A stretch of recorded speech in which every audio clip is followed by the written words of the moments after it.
Alright, let's unload this beast. I ended up just basically doing the transfer at home. Hold on. I don't know if you guys will see anything. So I'm sitting like this. Yeah, at least you can see forward, right? The levers over here. Oh, you can see the levers. Beautiful. Alright, get your popcorn. We're inside the John Deere. I'm unloading. And there's another guy, I'll show you later. He has a much bigger trailer. He picks this up and goes to Eastern Canada.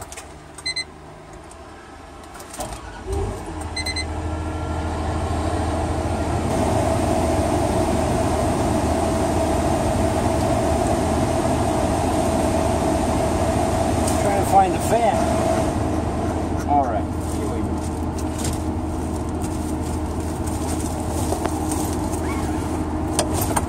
Safety first. Alright. So first, step one, lift the bucket. I mean, the boom.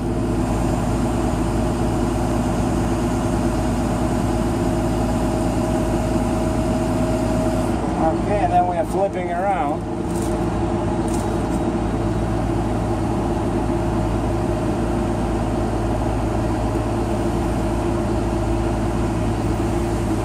I'm using my left joystick. And that's my truck over there. And there's very little room.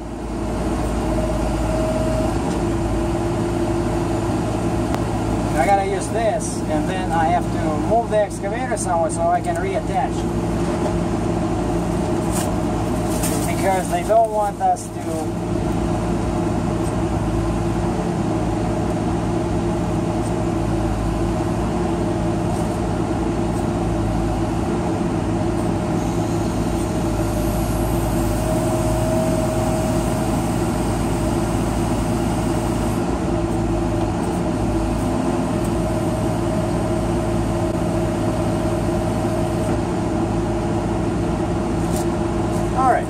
let's go.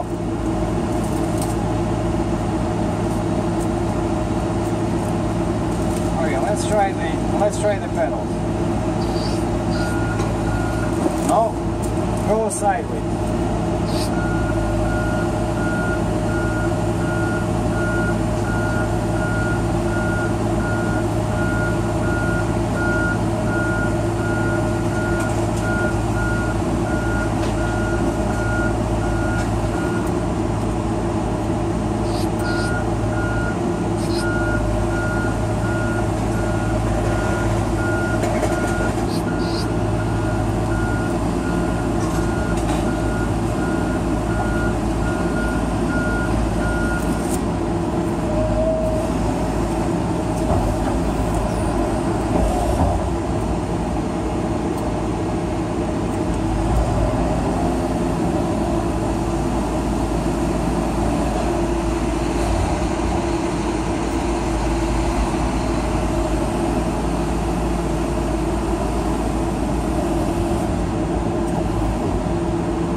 Now I forgot my camera. Okay, now we rehook. I get out of here, and then the other guy does his part, and we are now merrily.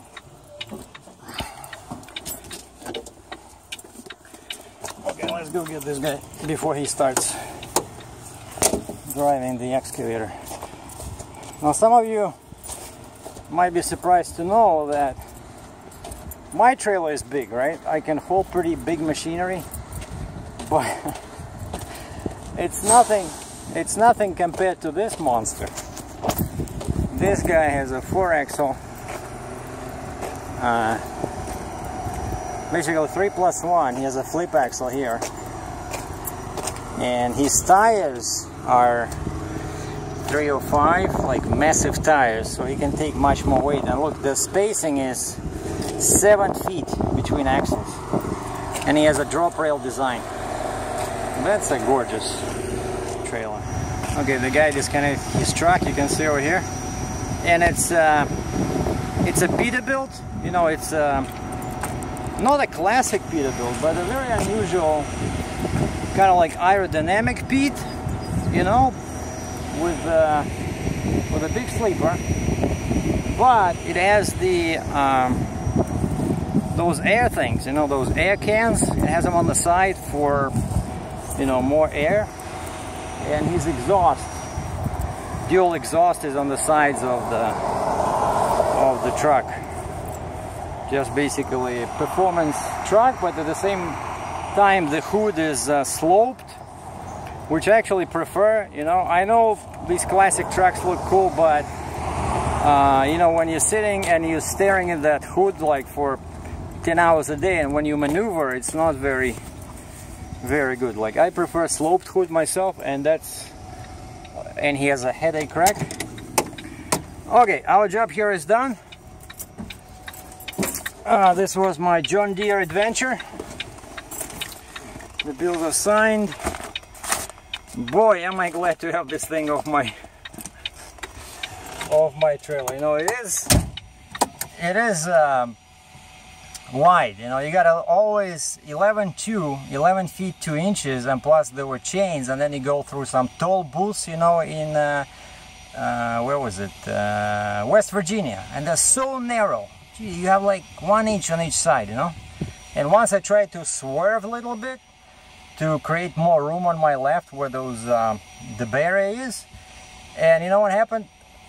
Because I got the transponder over here, and because I went maybe, I don't know, 2 feet to the right just to avoid hitting that barrier, the transponder reader couldn't read my transponder, so she gave me like a ticket. She had to do a manual thing, but it sounds like innocuous, but each time they do it manually, they slap a $5 charge on you, right? So I missed one, and then I misunderstood how it all worked. I missed the other one. So I got fined basically $10 US because I was afraid of that narrow space. Anyway, so like I said, I'm glad this thing is over. So today's Friday. I'm going home, and I'm relaxing what's left of today. It's 7 minutes to 7 p.m. I got up at 5:30 a.m. So that's some statistics for people that, you know, lying on the sofa with a bottle of beer in hand and thinking, you know what, maybe I should do a heavy haul. So here's the reality. I've been driving like crazy. My neck was all sore because it is stressful, especially like Virginia, West Virginia. I got up like real early. I checked the sunrise time. I was in 84, Pennsylvania, the town of 84, and it was 6:05 a.m. And so I made arrangements that I'm leaving pretty much right after. And I prepared all my documents before. You know, I studied my permits. I looked at my routing because I had a couple of detours in Pennsylvania. Yeah, only in Pennsylvania. Oh, and then New York. New York was basically, they sent me on this Highway 5 right next to the lake. You know, it took me 2 hours from Harbor Creek, PA to reach the border, even though it's only, I don't know, 80 miles. But finally I'm here, And the good news is that Sunday I'm leaving for Minnesota. I'm driving west empty and picking up some big road machine and bring it back to Canada. So that will be my next adventure. Until then, signing off, I'm SERGEI DRATCHEV. Ciao.